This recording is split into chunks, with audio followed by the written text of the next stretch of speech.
Ginny.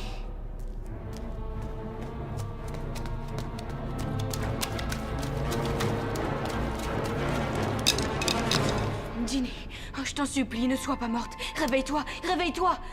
Je t'en supplie, réveille-toi.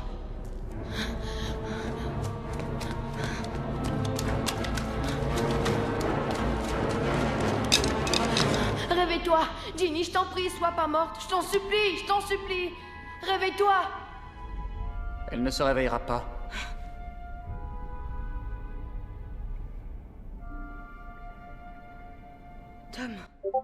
Tom, j'ai du sort. Pourquoi elle ne se réveillera pas? Elle n'est pas... Elle est vivante. Mais tout juste. Vous êtes un fantôme? Un souvenir, conservé dans un journal pendant 50 ans. Sa main est glacée. Ginny, ne sois pas morte, réveille-toi. Il faut m'aider, Tom. Il y a un basilic. Il ne viendra que si on l'appelle. Donnez-moi ma baguette, Tom. Tu n'en as pas besoin. Il faut la sortir d'ici, il faut la sauver. Je ne peux pas faire ça. Vois-tu, plus la pauvre Ginny s'affaiblit, plus je deviens fort. Elle est glacée. Ginny, je t'en prie, réveille-toi. Ne sois pas morte. Il faut m'aider, Tom. Il y a un basilic dans les parages. Il ne viendra pas, sois sans crainte. Pas avant qu'on l'ait appelé. Donnez-moi ma baguette, Tom. Elle t'est bien inutile. Nous devons faire vite, Tom. Il faut la sauver. J'ai bien peur que ce ne soit impossible, Harry.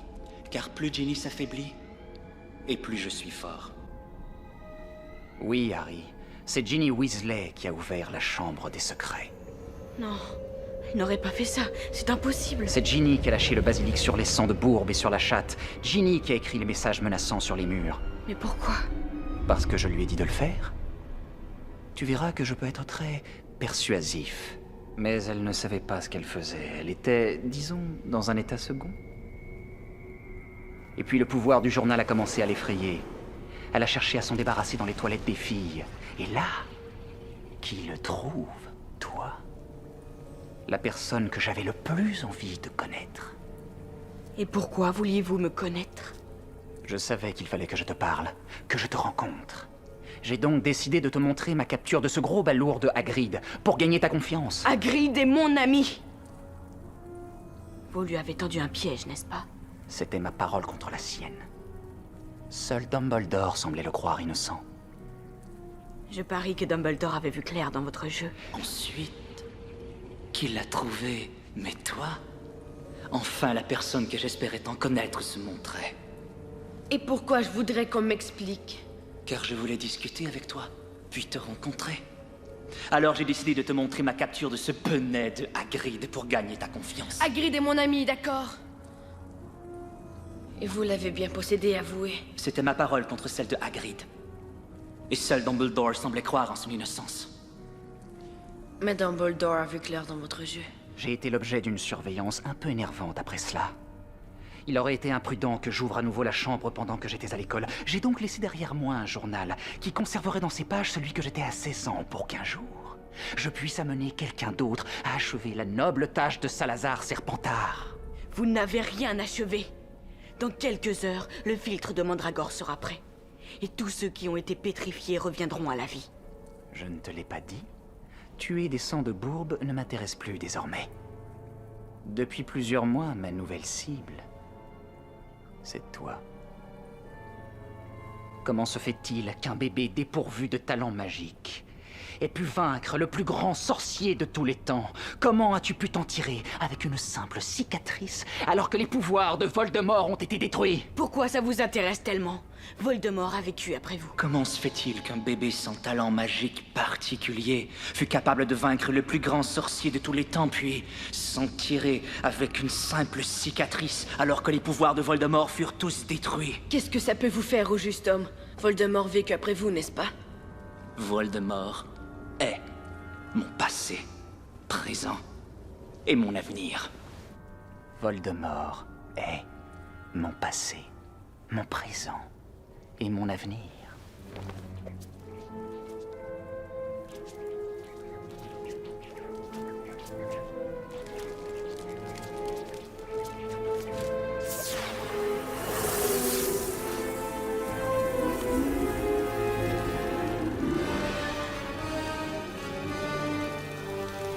C'est vous.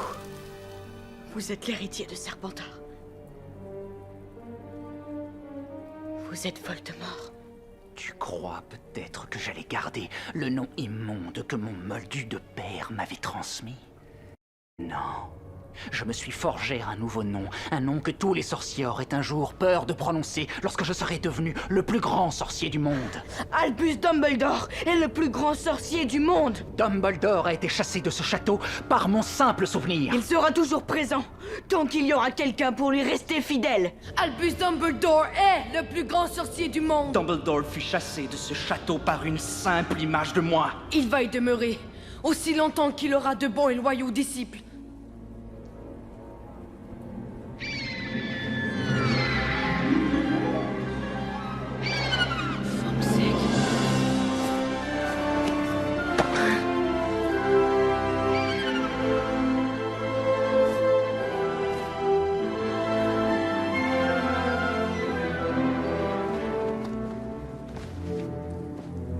C'est ce qu'envoie Dumbledore à son fidèle défenseur.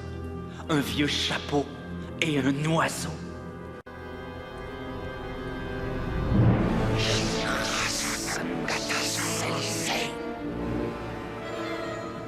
Nous allons mesurer les pouvoirs de Lord Voldemort, héritier de Salazar Serpentard, à ceux du célèbre Harry Potter.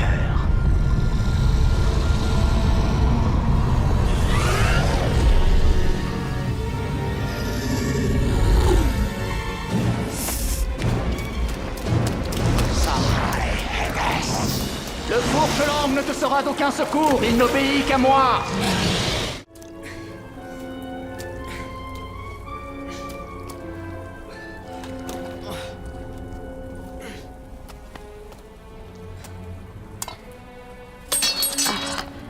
Remarquable, n'est-ce pas?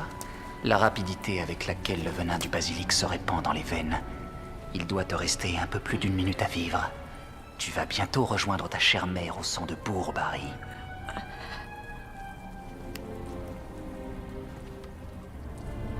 C'est drôle, les dégâts que peut faire un petit journal idiot.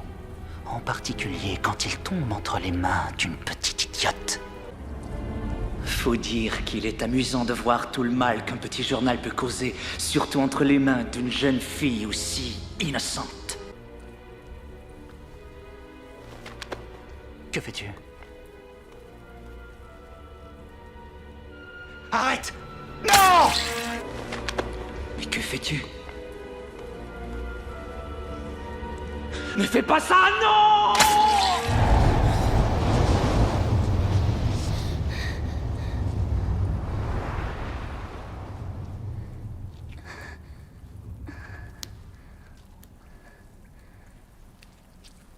Ginny.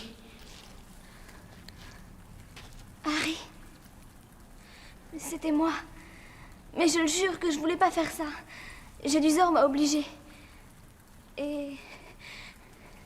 Harry, tu es blessé? C'est pas grave.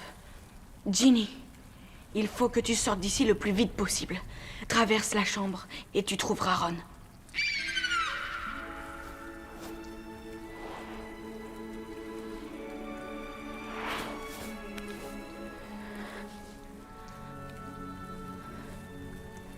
Tu as été formidable, Fume Sec.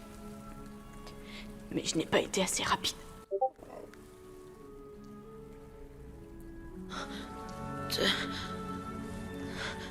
T'as été brillant, Femme Sec. Mais j'ai pas été assez vite.